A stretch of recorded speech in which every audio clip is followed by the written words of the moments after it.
beseech you, therefore, brethren, by the mercies of God, that ye present your bodies a living sacrifice, holy, acceptable unto God, which is your reasonable service. So did you notice that? First thing is it tells us what we should be doing. We should be presenting ourselves as a what? As a living Sacrifice. Remember that word.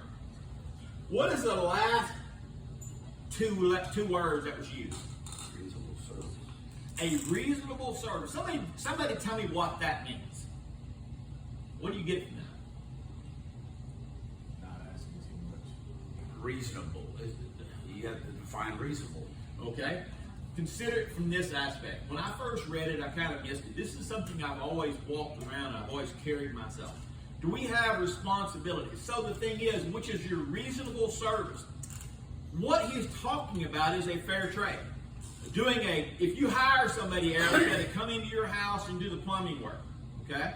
They do a fantastic job. You're pleased with the job that they do, but yet you don't pay them. They're going to go. They're going to clip some stuff and they're going to get out here, or it's not going to work. But on the other side of it is, if you tell somebody, they say, well, it's going to be $300 to sink in, and all they've done was put a water hose from outside, stuck it through the window. So, okay, whenever you want to use the water, go out there and turn it on. I paid you $300 for that. Is that a reasonable service?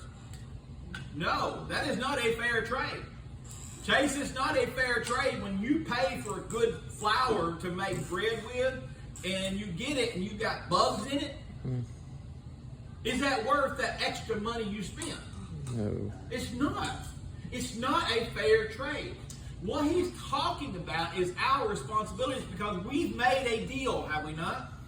What was our deal that we made as Christians? That in return for our goals of what? Of not just eternity to come, but in this life here. You know, the thing is that honestly, did anybody accept? Yeah, maybe we might have accepted out of the fear of dying and going to hell. But as we grow, and as we mature, Lance, do we know what God's help?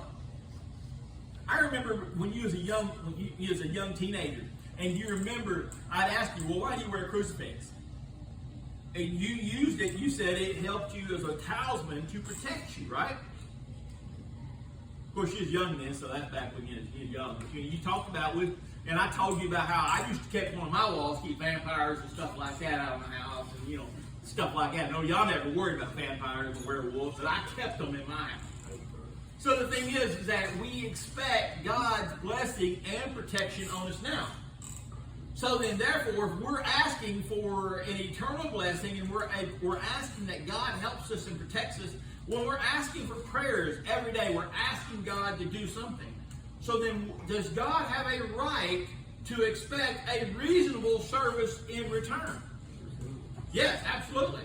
So the thing is that states it clearly that we have an obligation, a reasonable obligation. So if you want a mediocre salvation, a mediocre existence, well then, what we reap is what we've sown.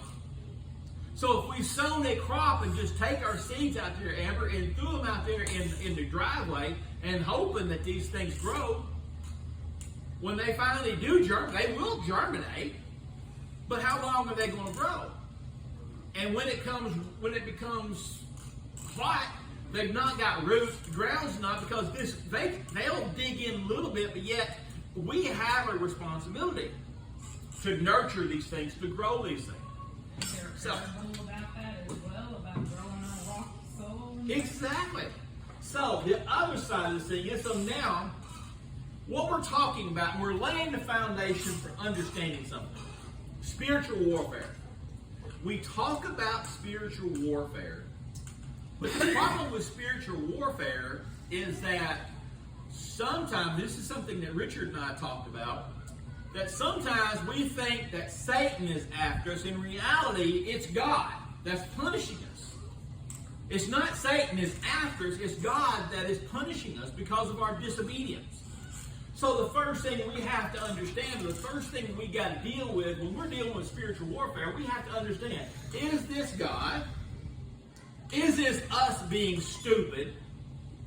So, Erica, if you're out there running and just speeding, You better run fast. you know, but the thing is, if you're out there running and speeding or whatever, and you're just going down high because you enjoy driving fast, it is a sin because you broke the law, but as well, you're just being stupid. Then all of a sudden, you get pulled over and you get a ticket. Well, is that saying, well, Satan really had me, I didn't need this ticket. Well, in reality, slow your butt down, you wouldn't have got a ticket. That's you being stupid, which is also sin because you broke the law.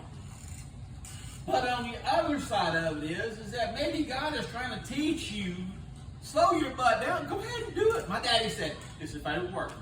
Go ahead, hardhead, do it the way that you want to do, because that's how you're going to do it anyway. That's what you want to do. Go ahead and do this, and let's just see what happens. So the thing is that when we deal with spiritual warfare, let's call spiritual warfare out for what it is. Sometimes, again, like I said, it's not Satan. Sometimes we are being disobedient to God out the get-go. He's trying to get your attention. Yeah. So the thing is that when we're talking about this thing, so Romans 1, we've introduced the phrase reasonable service.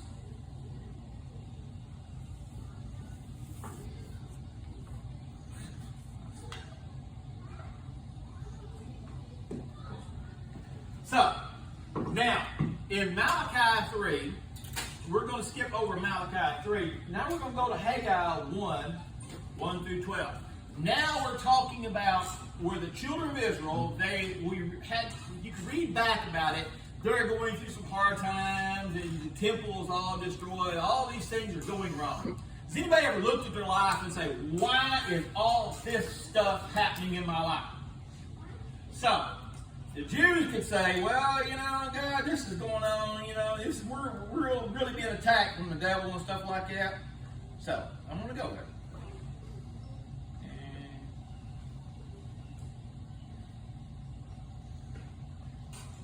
Haggai 1.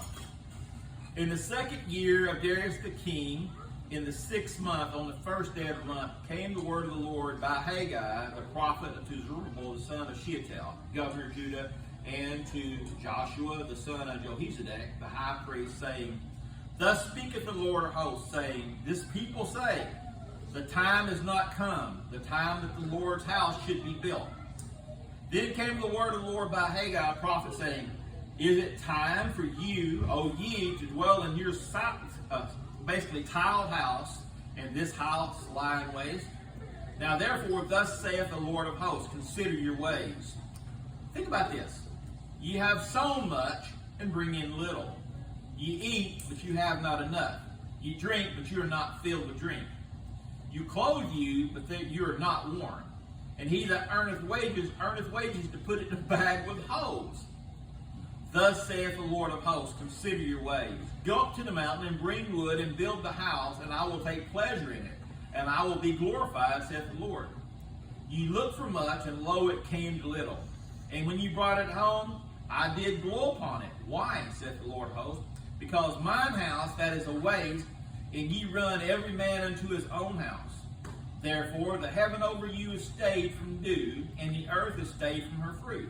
And I call upon the drought of the land, upon the mountains, upon the corn, upon the new wine, upon the oil, and upon that which the ground bring forth, and upon men, upon the cattle, and upon the labor of their hands. Then Zerubbabel the son of Shealtiel, and Joshua the son of Johazadak, the high priest, with a remnant of the people, obeyed the voice of the Lord their God, and the words of Haggai, and the Lord their God had sent them, and the people did fear for the Lord. So did you catch what all was going on there? That was a lot. I kind of read it kind of fast. But in a nutshell, the people were basically, they were working.